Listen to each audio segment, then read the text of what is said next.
As much as I wish there is no shortcut step-by-step guide to designing tiny spaces, as opposed to average or large-size spaces. Ultimately, you just need to decide what your goals, values, and priorities are, and then get creative. That's going to be the case with every space you design, regardless of size. But with small spaces, you're going to have to get a little bit more creative. And you might even have to learn how to use a power tool or two. But even if you're scared of power tools, here are some ideas that tend to help small spaces feel and function better. If you're new here, my name is Medora. I use they, them pronouns, and I'm a traveling designer making videos about home design for girls, gays, and theys. This is my very first video in my brand new home. And since I've seen people asking specifically for videos about how to design tiny spaces, I figured there's no better time than the present to share some random specific little things that I've been thinking about while designing the tiny home and design studio that I will be living out of for the next 6 to 12 months. And if you're confused about how a designer can live out of a van, let me just clear something up. Yes, I love furniture. Furniture can be so beautiful, and it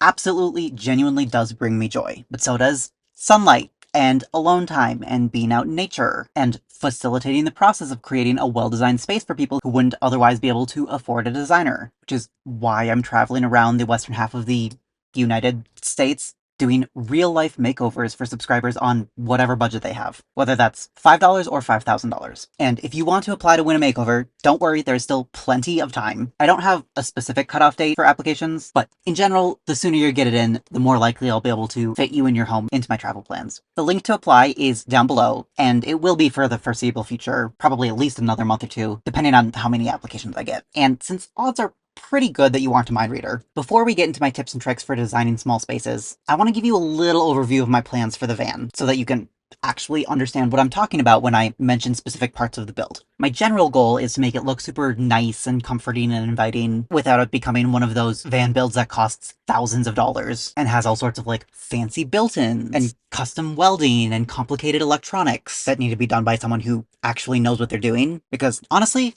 electricity scares me. Like, I can switch out a light fixture in a regular home, but I really don't understand electricity, and I don't have time and energy to try to understand it before I start building this out later this week. So, like I said, we're keeping it simple. I'm going to do a solar panel on top that's plugged into a little power station, and then there will be one of the simplest sink setups possible, with just a USB rechargeable faucet and a mini bar sink that drains directly into a little water tank, which will probably just be a cheap gallon jug for now, because I may have gone a little bit over budget in a couple other areas, so we gotta cut costs somewhere. I do want this to be considered a no build or a low build, which essentially just means that I'm not modifying the car itself. I'm taking out the seats, and then I'm probably gonna drill some holes up here and over there to put a curtain rod in, and that's it. I'm not going to screw anything into the van. I'm not going to drill any other holes in like the body of the van. It's going to be a very simple setup that can be taken out if I really decide I need to. And while this is kind of going to be considered a no build or a low build, I will have to get some wood and like screw it and glue it together. So the part of this build that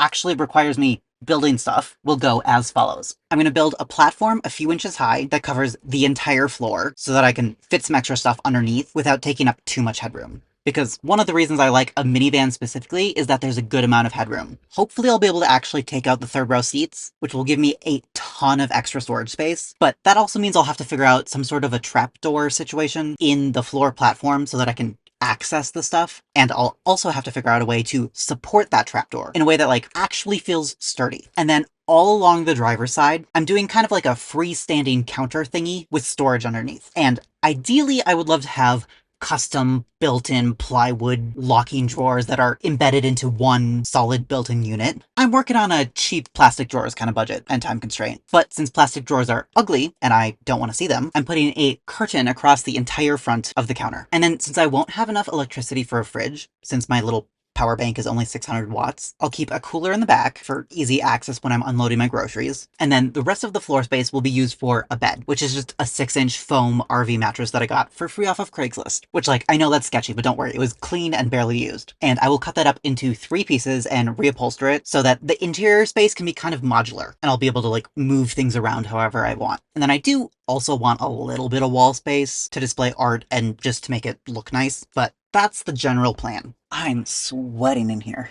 So, without further ado, let's get into how to design a tiny space using my personal design plans for the van as an example. Number 1, color drenching. Thankfully, the interior is already pretty color drenched, but if I were to continue on with that theme, everything would be this boring grayish color, which, like, If I had a bigger budget, I could make it work, but I would probably have to go very organic modern with it, and I'm not really feeling that particular style for my personal space. So instead, I'm sticking to a very limited neutral color palette as the base and adding in color very strategically. I'm sticking to browns for the most part, partially because it's an earthy, grounding color, and it's my favorite color at the moment, but also partially because it'll be much less likely to show dirt. And since I'll be living much closer to nature, there just will be more dirt in here than there would be in a normal sized home that has a whole entire entryway. And if I were to choose white for everything, I can pretty much guarantee that it would feel dirty all the time. The first thing I always want to add to pretty much any space, with the exception of a literal cabin, is real wood. So I'm doing a solid oak flooring that I got off of Craigslist for 31 cents per square foot back when I was planning on building a tiny house a few years ago. I'll refinish it to get rid of the 80s yellow oak color, by which I mean I'll just sand off the existing polyurethane and put some cutting board oil on it. I tested this method a few years ago when I first got the flooring, and I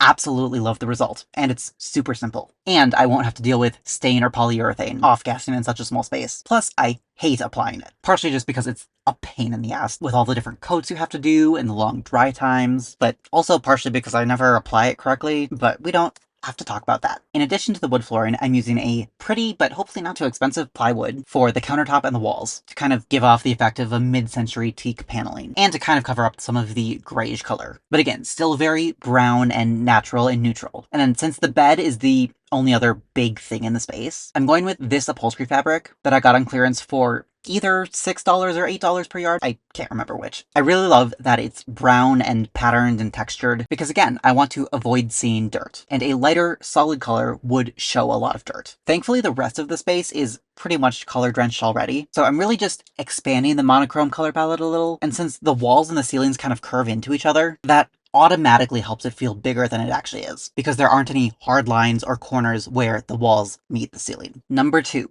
vertical storage. Now, vertical storage is critical in any small space. And as important as it is, it's also important not to overdo it or to do it in a careless way. If I really wanted to, I could get rid of the countertop and have the storage wall go all the way to the ceiling, so I could store twice as much stuff. I could also get one of those ceiling net things to put extra stuff in. And if I had the budget, I could even get those Molly panel things that overlanding bro types use to theoretically organize all their gear, but mostly just to like peacock to other overlanding bros, because those boards are ridiculously expensive. The reason I'm not doing any of those extra things in this space in particular is because they would all start to encroach on my headspace, and they would add extra color blocks, which just makes the space feel cluttered. Plus, they would impact my ability to move around in the space, not to mention they would block out a lot of visibility while driving. So those are a no for me. One extra vertical storage thing that I would love to do, if I'm able to save up enough, is a nice cargo box for the roof, because that would really allow me to free up a lot of space inside and have room to store extra toilet paper and bulk dry goods and safety gear and tools for makeovers and stuff like that. But I might not even need it. I really want to live in the van first a little bit to get used to the space and to see what kinds of things fit where. Plus, I've still got a storage unit for the next couple months, so I can always keep extra stuff in there. The other reason I want a cargo box also has to do with vertical space, but it's less about storage and more about thinking about how to use the space vertically, because I'd love to put my solar panel on top of the cargo box, partially to save space on the roof, but also so that I can open the box when needed to tilt the solar panel towards the sun, which I should probably say was not originally my idea. I know I stole it from one of the hundreds if not thousands of van life videos I've watched, but tilting the panels towards the sun absolutely helps. Number 3, custom built-ins that go all the way to the ceiling. As much as you need to be careful with vertical storage, anything that looks like one custom built-in floor-to-ceiling storage wall, whether it's actually built-in or just some IKEA hack, is almost always a good idea. Again, I'm not doing it in this particular space because I want the visibility and more physical room to move around, but in any space that has enough room to physically move around, I would recommend it. This is the same reason why I like a single open shelf in place of upper cabinets in small kitchens, or at the very least, painting the upper cabinets the same light color as the walls, and having the only darker color in the space be the bottom cabinets, because that really helps reduce the visual weight up near your upper body, which feels less restricting. If you were to flip that and have dark upper cabinets and light lower cabinets, it would feel so much more like the walls are closing in on you. Obviously, the other reason for this is to most effectively utilize the vertical space to store things, and while I am a little worried about not having enough space to store things, I do also really want to prioritize having a minimal setup and kind of using this as an experiment to see how minimally I can live. So I want to take the opportunity to be really intentional about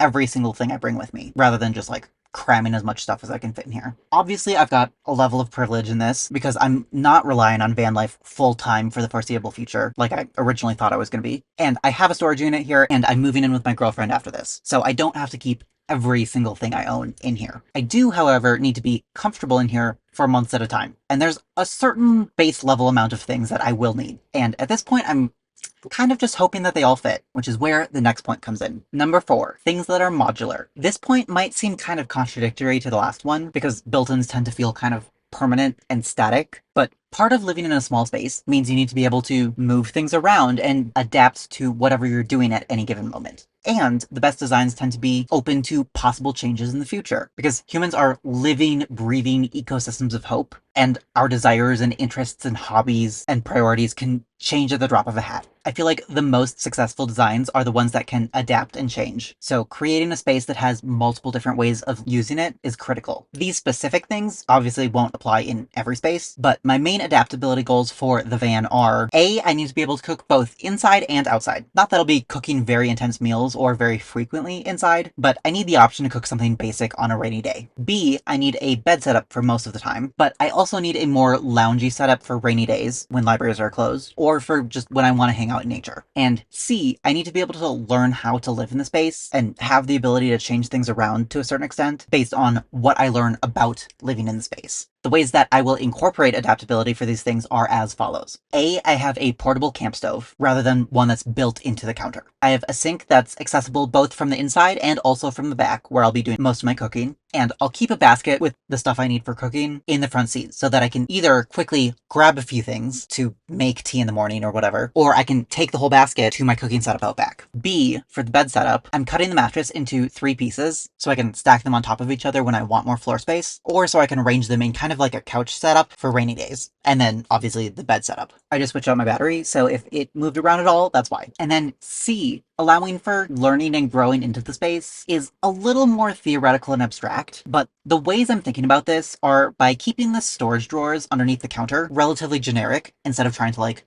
custom build drawers to fit specific objects. That can be a good way to maximize your space, but that really only makes sense for things you know you aren't going to get rid of anytime soon, which for me, the main thing that would fit into that category is my cast iron pan, because I exclusively use a cast iron pan for everything. So if I needed to make custom storage for that, it could be worth it, but for everything else, that's all a lot more likely to change, so it's just not worth it. Some other ways to incorporate this concept of allowing for and adapting to change in slightly more normal living situations are tables and desks that can fold down or slide out, whether it's freestanding or mounted to a wall or something like that, having a pull-out couch instead of a whole entire guest bedroom, and then modular couches or other furniture that can move with you from a small apartment to a first home to a forever home, just by adding more sections to fit the space. Number 5, movable or adjustable shelves. This next one I'm actually not incorporating in my build at all, but that's because we'll be going down the freeway at 70 miles an hour, and open shelves are just going to be an annoying safety hazard. But if you've got a home that doesn't move, having shelves where you can adjust the height is such a godsend. My favorite example are these ones that you can get from any home improvement store with a track that you install on the wall, and then you can get different size brackets and shelves to completely customize it to your space. And while there's almost nothing that I genuinely recommend to everyone, because everyone's situation is a little bit different, this is one of those things. If you can't or don't want to screw anything into your wall though, I also had this giant shelving unit from IKEA at one point, which had a ton of storage and adjustable shelves, which did the trick, although I still prefer the tracks that you put on your wall because it's just infinitely customizable. Number 6, dual or multi-purpose items. In tiny spaces, things that are dual purpose or that have 3 or even 4 functions are essential. But I want to challenge you to think beyond the coffee table that lifts up or the ottoman with storage inside. What about using freestanding shelves as a divider wall? Or what about a dresser that doubles as a nightstand? As we've mentioned already, in my van, the bed will also turn into a lounge space or some floor space. The cooler will double as a nightstand and a prep area for cooking and a chair while I'm using the sink inside. The sink will be a bathroom sink inside and a kitchen sink outside, and the backsplash for the main counter situation will also be secret storage by folding down to reveal some hooks on the back for storing extra stuff like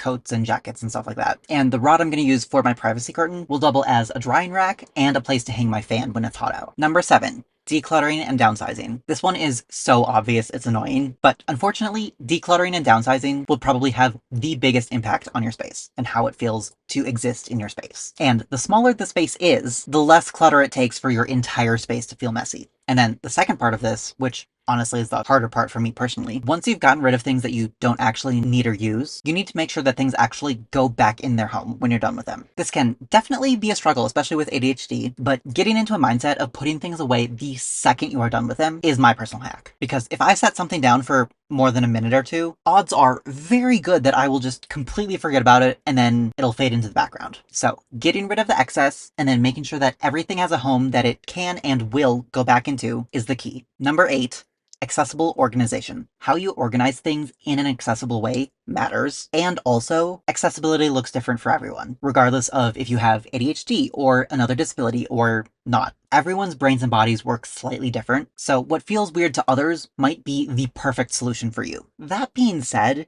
you need to be honest with yourself. Don't just shove as many things as possible in a closet just because you can fit it all in there, because if you can't access the things, you won't use them. And then the entire closet becomes wasted space. And if you do have ADHD, or if you have kids or pets with a lot of toys or something like that, only sacrifice good organization or tidiness if it's something you know you can't keep organized or tidy. For example, one of my exes could not for the life of him figure out how to keep his whole entire t-shirt drawer folded. So for t-shirts specifically, he just threw them in the drawer instead of struggling to fold them, and that worked for him. Another way of thinking about this is the concept of dump zones or doom boxes that are popular within the ADHD and more broadly neurodivergent circles. Sometimes our brains just need the space to be a disorganized, chaotic mess. So instead of letting our entire homes turn into a disorganized, chaotic mess, it can be helpful to put specific boxes or trays or baskets or containers by the places where we usually tend to dump stuff so that the mess stays contained. Or another version of this is that when you're cleaning, give yourself a box for things that you don't have energy to deal with right now, but you can't just let them stay in the same place because then they blend into the background. There's definitely a broader conversation that needs to happen around the fact that individual humans were not designed to be able to do all of the cooking and cleaning and grooming and house maintenance and child rearing and fixing and mending on our own. We're meant to do these in community, and we're going to need to create sustainable systems of community care if we want to collectively make it through this next chapter of our history. But to bring it back to designing small spaces, the way I'm doing this in my van is very simple. I had to move my camera because it was getting too hot in the sun,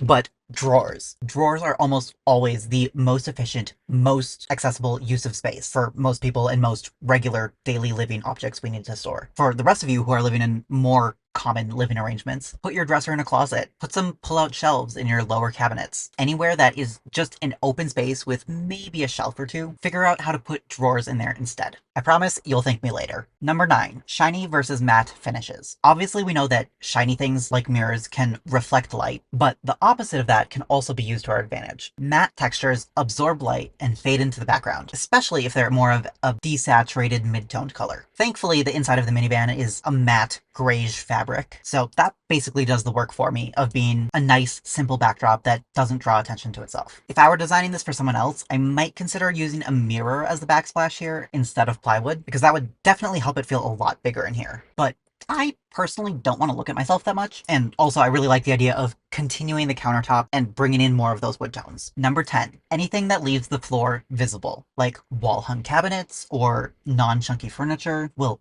absolutely help make a space feel bigger. I've definitely seen some van builds where people either lifted up their cabinets or hung them on the wall or otherwise left a pretty substantial toe kick so that they physically have the space for their feet to move around. But one really good example of what this could look like in a studio apartment, for example, is floating nightstands or any sort of storage cabinet that's floating on the wall with no legs or anything. You definitely have to make sure to get a stud finder and drill into the studs because drywall is not sturdy enough to support this kind of weight on its own. But if you're able to install something like this, it can be a game changer. Number 11, closed storage. In addition to dump zones and doom boxes, just having closed storage will help so much, especially if you struggle with keeping things organized. I know open storage is very highly regarded in the ADHD community, but for me, and maybe it's just my autism, but open storage overwhelms me to the point where I don't want to do anything about it unless it's exclusively beautiful, high quality, curated things, which, let's be honest, is out of reach financially for most of us. It's so much more useful for me to be like, The crafting things go in this cabinet, so as long as it's a crafting thing and then it goes back in this cabinet, I should be able to find it when I need it next. It'll help keep the overall visuals simple and not cluttered, but you can still just like chuck something in there without having to spend too much energy on putting something away, but it also doesn't contribute to building up a ton of clutter that will make it impossible for me to want to do anything about it. My simple solution for this in the van is just a curtain covering all of the storage. It's quick, effective, and also free because I already have the fabric. Okay, I really need to get this out of the sun.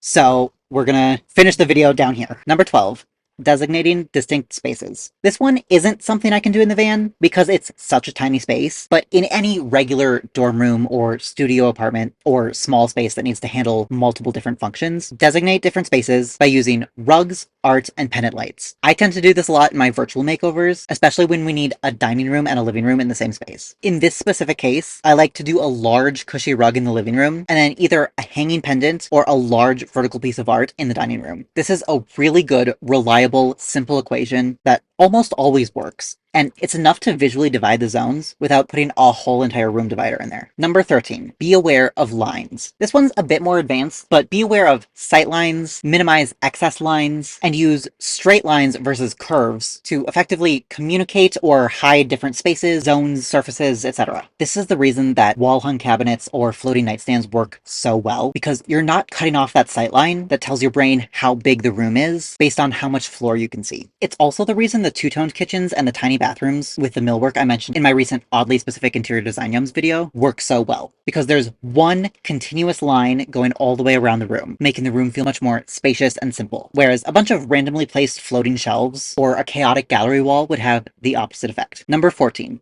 these specific hangers. There are so many products targeted at small spaces that have varying degrees of effectiveness, but I wanted to shout out these specific hangers invented by Simone Yetch, or hingers, as she calls them. She's a really neat maker, creator, inventor type person, and I just love how her brain works. And she's designed these specifically for situations where you don't have enough depth for a full hanger. They're definitely a bit of an investment, but she put so much time and energy into these. And I feel like they're deceptively simple and like they deserve so much more hype than they've gotten. So I wanted to share them. In the grand scheme of things, humans have been living in small spaces for so much longer than we've been living in McMansions, or even just homes that are big enough for each person to have their own room. So I'd like to invite you to consider alternative ways of living, whether they're actually realistic for you right now or not, because I think it's a good exercise to help you look at your values and priorities and how you're actually living your life according to those principles. Again, like I mentioned a lot on this channel, I love the way that living in small spaces helps me feel connected to ancestors and helps me return to a simpler, more intentional way of living. As we all know, Western culture, especially in America, has gotten so out of hand and has really spoiled us to the point where it is no longer benefiting us, if not actively harming us. And the culture that we've inherited and created makes it so easy for us to think that we need things that we don't actually need. And I'm not even talking about it in a keeping up with Kardashians kind of way, but just in the way that it's become normalized to own more than 10 pairs of shoes, or to buy a new phone when there's nothing wrong with the old one. The past couple years have really changed how I think about bringing new items into my life because I had very little income and I was living off-grid in an RV, so I just didn't have space for new things. But it ended up being a really nice reset to tap back into my own internal remembering of what I genuinely need and what is just excess. And that's not to say that a little excess here and there isn't necessary in its own way, because sometimes you just need to treat yourself, but changing my mindset around the physical objects I have in my life has drastically helped me feel more at peace in my home. Partially because I have less things, and partially because the things I do have, I love and cherish and respect more. So all of that is to say that living in tiny spaces doesn't have to be a curse, even though it's normally framed like that on social media, and especially in the interior design space. No matter where we're currently living, let's start focusing on the positive sides to living in a tiny space. Maybe it's a fun creative challenge, or an opportunity to connect with community, or a chance to finally become minimalist. This economy is already making survival hard enough. We don't need to make it even harder on ourselves by repeating stories that aren't necessarily true. If you enjoyed this video and you want to see more like it, make sure to like, comment, and subscribe. If you live in the western half of the US and you want me to make over your home in real life, apply to win a makeover below. If you want to support this channel or get live group calls starting later this month, head over to patreon.com/medorakia or join as a channel member below. And if you want to work with me one-on-one, go to medorakia.com. Bye. I am dripping sweat. I don't know if you can see that, but I have learned things today about filming in a car that I did not want to know. Oh my goodness. Okay, bye.